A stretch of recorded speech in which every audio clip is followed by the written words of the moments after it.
Nesta casa de oração, nesta quarta-feira, Senhor Deus, nesse dia frio, Senhor Deus chuvoso, como disse o nosso irmão Cleocílio, aonde muitas pessoas, ó Deus, desejaram, estão hoje, ó Deus, nas suas casas, no aconchego do seu lar, desfrutando, ó Deus, de um conforto. Mas aqui, Senhor Deus, nesta casa de oração, tem homens e mulheres que venceram o frio, venceram a chuva, venceram o cansaço, venceram, Senhor Deus, o desânimo, toda situação contrária para estar aqui, ó Deus, como igreja, louvando, exaltando, adorando ao Senhor, bendizendo ao teu nome. Aleluia, nós estamos aqui para ouvir a tua palavra que sara, que salta, que Senhor, que sara, que cura, que restaura, que liberta, que transforma. Então que nesta noite a tua palavra possa realmente, ó Deus, quebrar os gelos e libertar aquele ou aquela que está preso, Senhor, em nome do Senhor Jesus. Amém.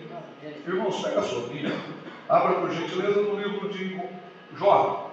Nós estamos numa campanha no culto do propósito. No culto do propósito, a intenção principal é falar sobre o propósito. Hoje eu convidei o irmão da Santa Cristã, nosso irmão Tiago Fernando.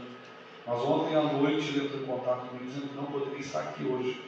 Eu falei com o nosso irmão Darlan que, devido ao pouco tempo, nós não conseguimos encontrar algum irmão. Porque a minha intenção é sempre colocar os próprios irmãos aqui da igreja ou convidado do ministério. O pastor Belinaldo ontem me ligou e disse: pastor, o senhor tem alguém que possa mandar marcar? Ele tinha falado justamente com o nosso irmão Fernando. Ele disse: até tem, mas em cima da hora, vamos mandar o nosso irmão Darlan, o nosso irmão Silvio Moisés. Eu falei: não, pastor, está de um tempo a mais, está preparando alguma coisa. Então aí ele falou: vamos marcar para a próxima vez. No livro de Jó, capítulo 1, versículos de número 10. Jó 1 e 10. Nós estamos falando sobre a adoração. E em rápidas palavras, eu quero falar sobre a adoração não pode ser condicional. Vamos falar um pouquinho sobre a essência da verdadeira adoração. Semana passada o nosso irmão Moisés pregou sobre uma adoração falsa. Hoje nós vamos entender um pouquinho sobre a essência da adoração. Os irmãos, Jó, capítulo 1, versículo 10, diz assim: porventura, não cercaste tu de bens? Quem está falando aqui é Satanás. Aqui os irmãos já começam a passar, sabe? Está havendo uma reunião no céu aqui, segundo a descrição de Jó. Os filhos de Deus, os anjos, estavam diante do Senhor. E o Senhor Deus perguntou para Satanás se Satanás tinha visto Jó, a fidelidade, o quanto ele era temente a Deus, o quanto ele era reto a Deus. E Satanás então disse para Deus o seguinte: olha, porventura não cercaste tu de bens a ele, a sua casa, e a tudo quanto tens, obra das suas mãos abençoaste, e o seu gado está aumentando na terra. Mas estende a tua mão e toca-lhe em tudo quanto tem, e verás se não blasfema contra ti na tua face. Disse o Senhor a Satanás: eis que tudo quanto tem está nas tuas mãos. Vamos aqui agora para o versículo de número 19. Então Jó se levantou, rasgou o seu manto, raspou a sua cabeça e se lançou em terra e adorou. E disse: tu saí do ventre da minha mãe, e tu tornarei para lá. O Senhor o deu e o Senhor o tomou. Bendito seja o nome do Senhor. Agora o capítulo 2, no versículo de número 9. Então sua mulher lhe disse: ainda retens a tua sinceridade? Amaldiçoa a Deus e morre. Mas ele disse: como fala qualquer doida, assim falas tu. Recebemos o bem de Deus e não receberíamos mal, em tudo isso não pecou Jó com seus lábios. Nós estamos meditando sobre adoração. Como eu disse semana passada, o nosso irmão Moisés falou sobre uma adoração falsa. E Jesus disse que o Pai procura os verdadeiros adoradores que o adoram em verdade e em espírito. E o que é adoração? Adoração é quando nós prestamos o nosso culto a Deus, o nosso agradecimento, o nosso reconhecimento ao Senhor Jesus.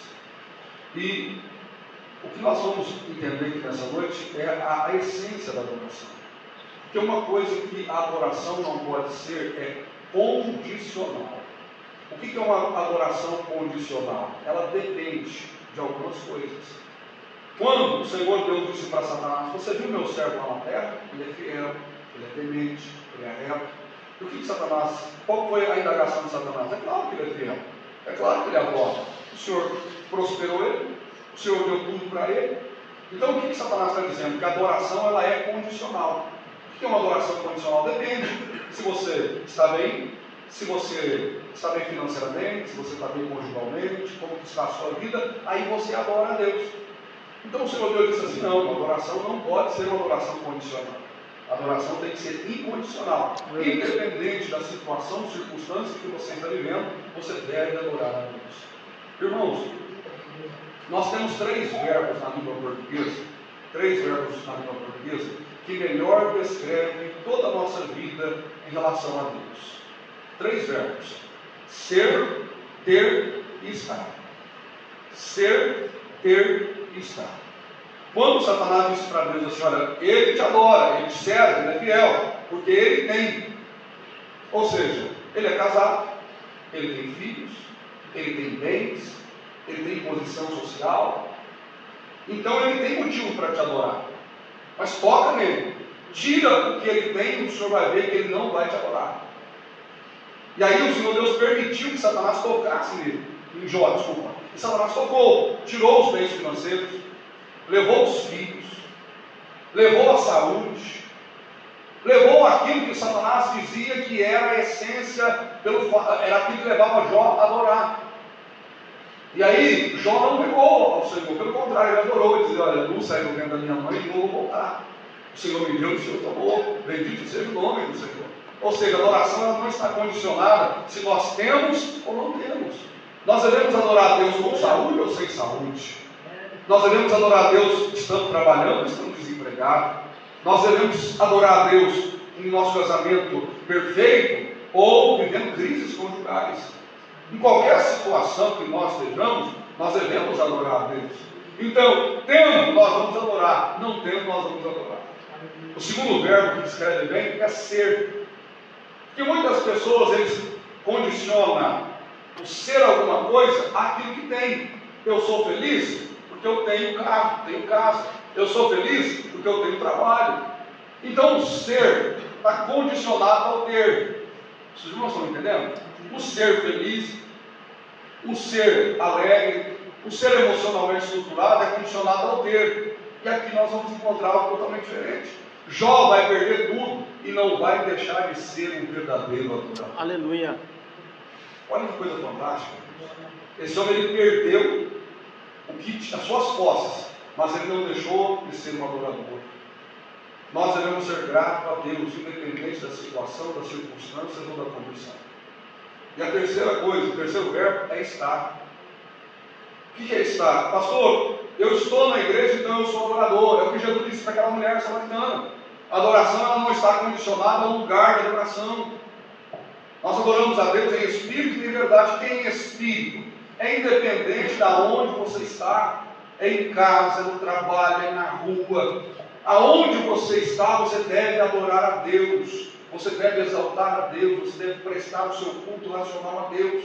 Você deve dizer a Deus o quanto você é grato por Ele, o quanto você o ama. Só que o inimigo, assim como ele fez com Jó, ele quer fazer comigo e com você. Ele quer condicionar o nosso estado de adoração àquilo que nós temos, àquilo que nós somos e aonde nós estamos. Se nós estamos na igreja, eu adoro a Deus. Se eu não estou na igreja, eu não vou adorar a Deus. Você se lembra do Salmo 1? Bem-aventurado o varão que não anda no conselho dos ímpios, nem se assenta na roda. Se tem uma vez, uma palavra aqui, não sei se os irmãos se lembram, tem muito crente que é camaleão. O que é o crente camaleão? O crente camaleão, ele se adapta ao lugar que ele está.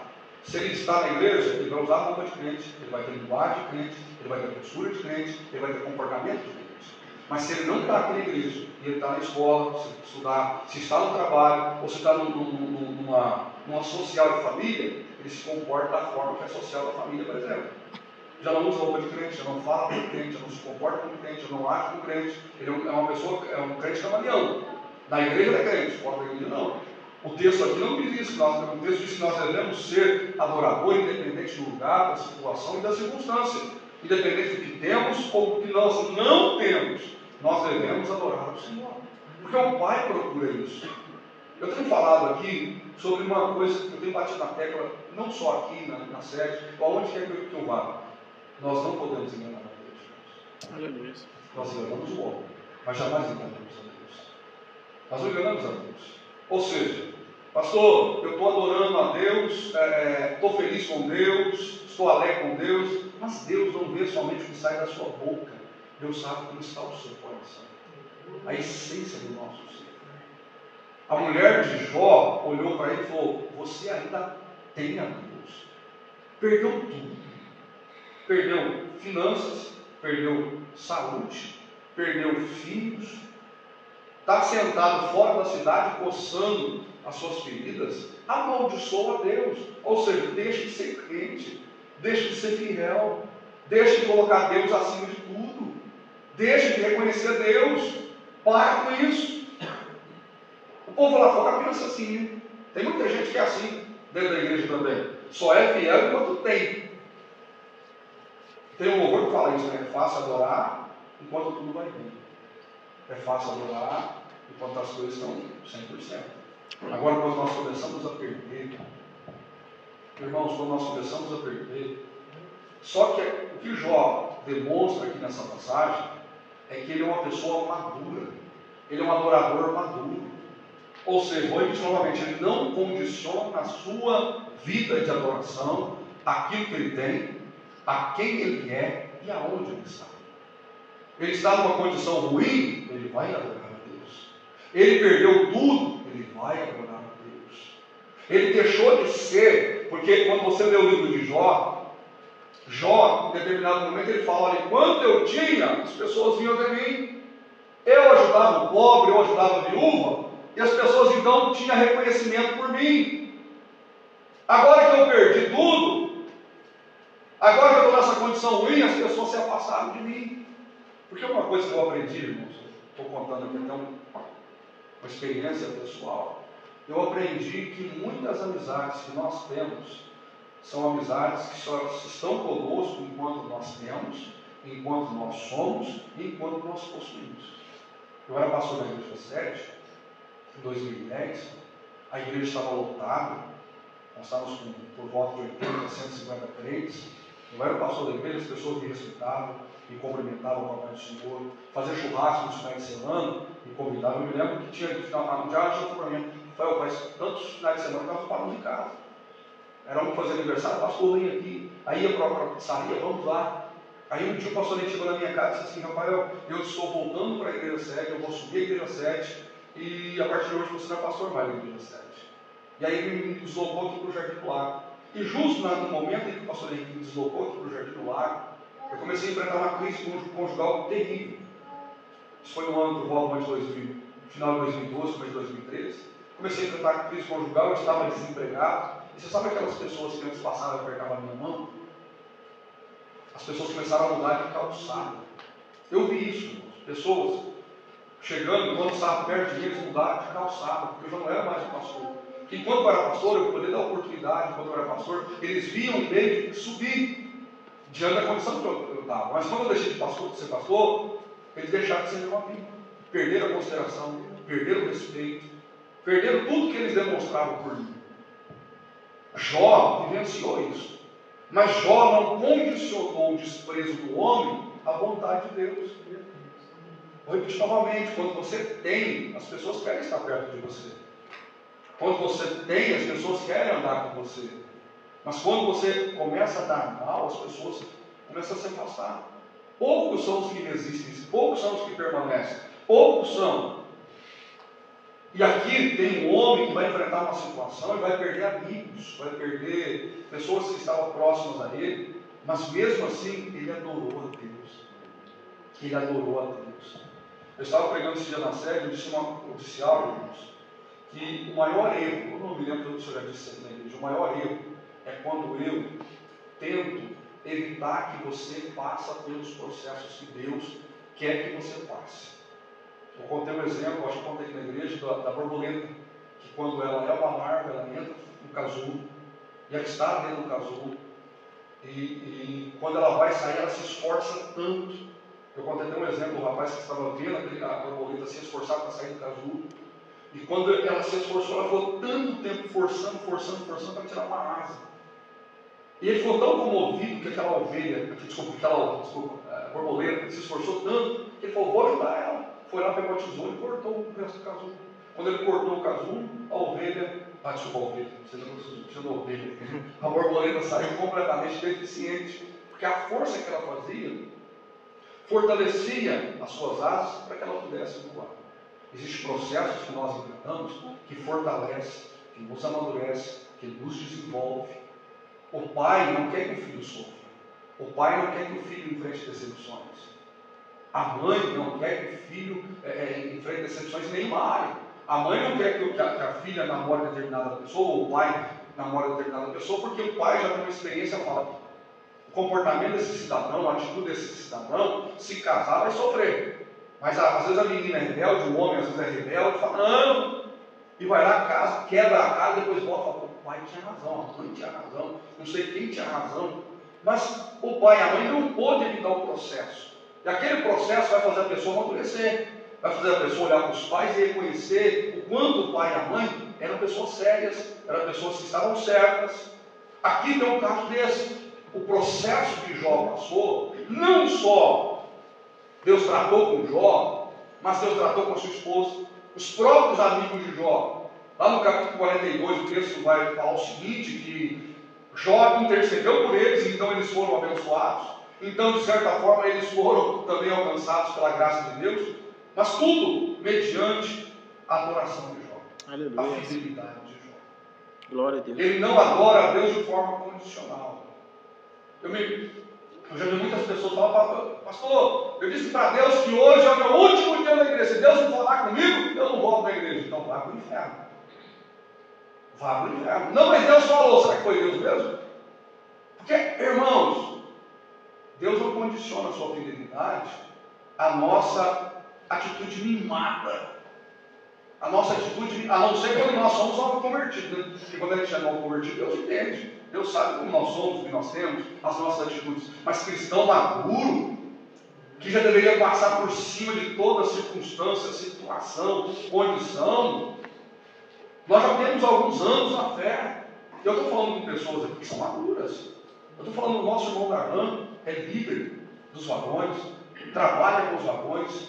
O nosso irmão Moisés, a nossa irmã Michele, trabalha com os jovens, é um espelho para os jovens. Nosso irmão conheceu, nosso irmão Andréia, quantos anos também é diácono da igreja, se esforça, as pessoas olham e veem eles. O nosso irmão Isaac, no trabalho com os varões, no trabalho de tesouraria. A nossa irmã Camila, missionária Damares, que trabalha na frente do louvor, é líder.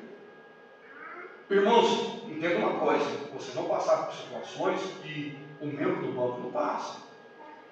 Vai acontecer situações na sua vida, seja na vida particular, profissional e até ministerial, que uma pessoa sentada lá não passa. E por que vocês vão passar por isso? Porque Deus está tratando com vocês. Eu me lembro de uma ocasião, eu estava lembrando disso, aqui no São José, aqui no Bandeira 2, aqui é o Bandeira 2, né? Do outro lado da pista, Bandeira 1. Lá no Bandeira 1, eu congregava na Assembleia de Deus do Belém, e o pastor daquela igreja enfrentou um problema na cabeça, teve um câncer, e os irmãos afastaram aquele pastor porque ele foi fazer o tratamento do câncer. E o segundo da igreja sumiu a igreja. E era um rapaz que veio de outro ministério completamente desestruturado. E ele pegou o ministério, pegou a igreja para pastorear, e ele não conseguia manter a mesma seriedade que o pastor mantinha. E estava no meio do culto, lá vinha uma algazarra, uma brincadeira, todo mundo brincando, todo mundo conversando, as mulheres trocando receita de bolo, os homens fazendo negócio de rebote, uma bagunça. E um dia eu estava no culto, mais ou menos sentado igual o irmão Moisés está aqui na primeira fileira, e o pastor me deu a oportunidade. E eu peguei o microfone para ler um texto da palavra, e eu me lembro que quando eu peguei o microfone, eu ouvia mais a igreja conversando do que eu poderia me concentrar na leitura do texto. Então eu fiz esse gesto aqui. Aí a igreja parou, eu li o texto, fiz uma explicação e voltei o microfone para o pastor. O pastor pegou o microfone, irmãos, ele só não me chamou de santo e rapadura. E ele não falou entre linhas, ele falou diretamente. Essa igreja tem pastor, não peça silêncio, você está me desrespeitando, quem você pensa que é, o seu moleque. Do jeito que eu estava sentado, eu continuei. Eu só abaixei a cabeça e disse, se ele está me repreendendo, está na direção de Deus.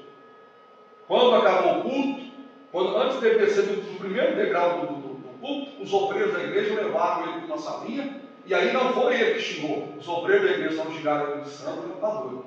Porque os obreiros falaram, pastor, o senhor não tem autoridade de Deus, o senhor não tem visão de Deus para ver como a igreja está desviada e afastada dos princípios do Senhor. Deus usa um jovem para pedir respeito, para que nós conseguíssemos ouvir a palavra. Irmãos, mas aquele processo que eu tive que passar, os outros não passaram. Às vezes você passa por situação que outras pessoas não passam. Eu enfrentei o divórcio, claro que Deus restaurou meu casamento, e aí eu não sei se eu amo muito a minha esposa ou se eu sou muito burro. Eu acho que eu fico a segunda opção. Mas eu quero dizer, a gente passa por situação, por momentos difíceis, mas nós não podemos deixar de ser adorador, de servir a Jesus, de seguir a Jesus. Ah, não, eu estou na igreja, mas estou casado, tenho 3 filhas, mas se um dia minha esposa for embora, eu não consigo voltar para a igreja. Não, ela vai para o inferno. Não, ela quer, mas eu vou para o céu. O meu compromisso é com Deus. Aleluia. Eu estou na igreja hoje porque eu tenho saúde. Ah, se eu perder a minha saúde. Não, que Deus é esse que permite que venha a doença na minha casa. Que Deus é esse que permite que a dor chegue na minha casa. Não. Com saúde ou sem saúde, glória a Deus. Jó não condiciona a sua vida com Deus a ter alguma coisa, a ser alguma coisa ou estar em algum lugar. Pelo contrário, ele não tem, porque ele perdeu tudo que ele tinha. Ele deixou de ser quem as pessoas achavam que ele era para as pessoas e não para Deus. Porque Deus via, olha que coisa fantástica, Deus nos conhece tão bem que quando Deus foi elogiar a Jó para Satanás, Deus elogiou as virtudes morais. Deus não elogiou a condição financeira de Jó, mas as virtudes morais. Ele é reto, ele é íntegro, ele é temente. Irmãos, hoje as pessoas estão elogiando tanto talento. Eu estou passando uma luta tão grande na nossa igreja sede, porque os irmãos não conseguem entender, eu até comentei isso com o nosso irmão hoje, que eu não vejo talento, eu vejo caráter. Eu não valorizo o talento, eu valorizo o caráter. O que é valorizar o talento? É valorizar aquela pessoa que toca bem, que canta bem, que prega bem, mas que não vem à igreja, que quando vem, chega atrasado, que não avisa o pastor que vai no culto, que vai faltar, que uma hora você entra na rede social e no dia do culto da igreja está em outra igreja, e eu digo, não, pastor, mas canta bem, prega bem, louva bem, para mim não interessa. Porque a pessoa não tem comprometimento com a igreja local, não tem comprometimento com os demais irmãos, a pessoa não tem caráter. Eu valorizo o quê? O caráter. Graças a Deus que nós não temos isso. Graças a Deus. Eu sei quando os irmãos não vêm aqui no culto, às vezes a irmã Damares manda mensagem, pastor, eu não posso ir, eu sei que ela vai estar trabalhando, questões pessoais, eu sei que é algo sério. E se não for algo sério, olha como nós estamos, irmãos. Está um dia chuvoso. E nós estamos aqui, como eu disse, nós queremos ficar na hora de casa, deitado debaixo das cobertas, um chocolate quente com pipoca. Eu não sei os irmãos, mas geralmente o homem, a esposa é como se fosse uma... O homem precisa de uma água, mulher, pega uma água para mim, faz um café para mim, faz um chocolate. O homem continua deitado quente, diz a mulher que está com os pés frios, me chama. Faz chocolate, faz a sopa, faz isso, faz aquilo. Mas nós estamos aqui na casa do Senhor, adorando e exaltando o Senhor. Porque nós não condicionamos a nossa fé, a nossa fidelidade, a nossa alegria, a nossa chamada a quem? O que nós temos, aonde estamos, ou aquilo que as pessoas veem sobre nós. Vou continuar, eu gosto muito dessa passagem final, aqui no capítulo 2, onde Jó diz assim, olha, versículo 9, né? Talvez no capítulo 3, desculpa. Versículo 10. Mas como ele disse, como fala qualquer doida, assim falas tu. Recebemos o bem de Deus e não receberemos mal, em tudo isso não pecou Jó. Ou não saiu palavras de pecado dos seus lábios. A Bíblia diz que nossa boca fala que o coração está cheio. Nós ficamos revoltados, nós verbalizamos. Nós ficamos revoltados, nós falamos coisas. Jó, numa situação difícil, ele não deixou a situação empreender nele tristeza. Pelo contrário, ele adorou a Deus. Ele não reclamou, ele não murmurou, ele não questionou. Eu não estou dizendo, irmãos. Eu vou ser muito franco com os irmãos. Eu não sou tão estruturado emocionalmente, e nesse sentido, eu acho que se eu passasse por uma situação dessa, eu reclamaria, eu murmuraria. É claro que hoje eu tenho alguns anos de fé e eu sei lidar muito bem com luta e com prova. No começo da minha fé não era tanto, mas hoje eu tenho muita experiência, já passei por várias situações, mas chega um momento que você acaba se entristecendo. E quando você lê o livro de Jó, você vai ver em determinados momentos que ele fala que ele amaldiçoou o dia que ele nasceu. Ele amaldiçoou o dia que ele nasceu e disse: maldito seja o dia que eu nasci. Ele questiona por que daquela prova na vida dele. Porque ele ajudava o órfão, ele ajudava a viúva. Ele sabia que ele não havia pecado. Mas o texto diz assim que ele não pecou, ele não murmurou. Ele entendeu que tudo que estava na sua vida era segundo a vontade soberana de Deus. O que é a vontade soberana de Deus? Vou repetir novamente. Deus quer a nossa prosperidade, Deus quer a nossa felicidade, Deus quer a nossa alegria. Mas nós não deixaremos de passar por dias difíceis, momentos maus e perdas. Nós devemos saber adorar a Deus, tendo ou não tendo, tendo ou perdendo. Que a nossa vida não é só conquista, não. Existe dias de derrota, dias de tristeza, dias de angústia, mas em tudo nós vamos continuando servindo ao Senhor. Aleluia. Eu quero orar com vocês. Quero convidar vocês a colocar de pé neste momento. Vou pedir para você segurar a mão dessa pessoa linda que está próxima a você. Se nós estivéssemos em uma casa, seria mais ou menos esse ambiente que nós estaríamos realizando, o culto. Às vezes nós estamos pregando lá e tem criança correndo, às vezes você está pregando lá e tem animal passando, às vezes você está pregando lá e tem o carro da pamonha passando na frente da casa. Às vezes você está pregando lá e sempre chega um parente e pega o assunto pela conversa, você está pregando e ele muda, não sei o que, você fala, espera ele conversar, você está pregando e toca o celular, irmã. Você está pregando na casa da irmã, a irmã passou, só um minuto, vou atender o telefone. Eu falei, meu Deus. E você está pregando, você está numa linha de raciocínio, você corta a linha de raciocínio, até você voltar, você não está falando o quê mesmo? Mas esse é o ambiente que nós estamos enfrentando e falando de Jesus. Amém? Querido e eterno Deus, nessa noite de quarta-feira, Senhor Deus, o Senhor tem falado conosco.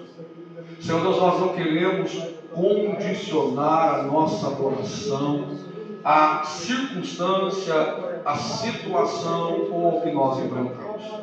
Meu Deus, o ser, o ter ou o estar não vai, Senhor Deus, nos algemar, não. Meu Deus, nós somos verdadeiros adoradores. Adoramos ao Senhor, ó Deus, aqui nesta igreja, no nosso trabalho, em nossa casa. Adoramos ao Senhor, ó Deus, tendo a nossa despensa cheia, o salário no final do mês, as contas pagas.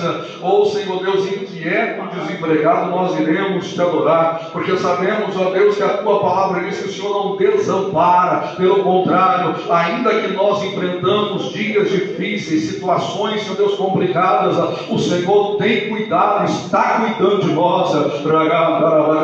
Querido Espírito Santo, eu oro ao Senhor pela vida da missionária Damares, pelo nosso irmão Léo, por toda a sua casa, Senhor. Eu oro pela nossa irmã Camila, pela sua mamãe, a nossa irmã Priscila. Visita ela nesta noite, Senhor Deus, de forma real e sobrenatural. Querido Deus, eu oro pela vida do nosso irmão Isaac, pela Bruna, Senhor Deus, pela sua filhinha. Senhor, Jesus, prospera, direcione na sua presença. Meu Deus, eu oro pela vida do nosso irmão Moisés, da sua esposa, irmão Michele, do seu filho, Senhor. Meu Deus, que toda a sorte de Deus esteja na casa dele e na casa dela, Senhor. Meu Deus, eu oro pelo obreiro, Senhor Deus, pelo diácono Delci, pela nossa irmã Penha, pela nossa irmã Giza, Senhor. Que a bênção do Senhor esteja sobre a casa deles, ó Deus, que haja prosperidade, que haja saúde, que haja felicidade, em nome do Senhor Jesus. Meu Deus, eu oro pela vida do diácono Darlan, Senhor Deus, pela vida da missionária Gilmária, toda a sua casa seja alcançada pelo Senhor. Eu ainda oro por aqueles irmãos que não puderam estar aqui nessa noite, a nossa irmã Lídia, o nosso irmão Fernando, Senhor, alcance eles e derrame sobre a vida dele toda a sorte de bênção, Senhor Deus, a nossa irmã Gilcélia, o nosso irmão Elias, o nosso irmão Emerson, Senhor, aqueles que eu estou me lembrando e aqueles que eu não estou lembrando, mas o Senhor está vendo, o Senhor conhece, sabe da fidelidade. Meu Deus, abençoe o nosso irmão Cleito, em nome do Senhor Jesus. Amém? Irmãos, antes de nós finalizarmos, eu gostaria de cantar um último louvor com os irmãos, adorando ao Senhor, dizendo ao único que é digno de receber a honra e a glória, a força e o poder, ao Rei eterno e imortal, invisível, mas real, a Ele ministramos